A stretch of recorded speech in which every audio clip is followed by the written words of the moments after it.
The rain began as a whisper, then a roar, and then it never stopped. Cities became oceans, and mountains became islands in a world swallowed by water. I was lucky, or maybe just stubborn.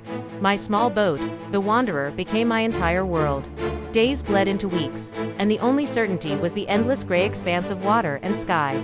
Survival was a constant battle. Canned food, scavenged from the skeletal remains of floating buildings, became a luxury. Fresh water, collected from the relentless rain, was more precious than gold. Loneliness was a cold, heavy blanket. Sometimes, I'd scream into the emptiness, just to hear a voice that wasn't the wind or the waves. I saw other boats, a handful in the first month, but they were distant specks, phantoms on the horizon. We were all ghosts, haunting a drowned world, too afraid or too weak to connect. One morning, the fog was thicker than usual. Drifting aimlessly, I nearly collided with something massive. It wasn't a building. It was a colossal ship, a pre-flood cruise liner, now a silent, rusted behemoth lodged against the peak of a submerged mountain. Hope, a feeling I thought was long dead, sparked in my chest. This was more than just a wreck. It was a potential haven, a storehouse of resources. It took me a full day to find a safe way aboard.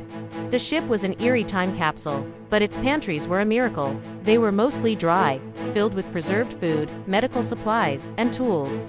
But the real treasure was in the communications room. After days of tinkering, battling rust and decay, I managed to power up a short-range radio. I sent out a simple message, my voice cracking. "Is anyone out there? This is the Wanderer. I've found a safe harbor. I have food and shelter." Silence. For hours, only static answered. My hope began to fray. Just as I was about to give up, a faint, crackling voice came through.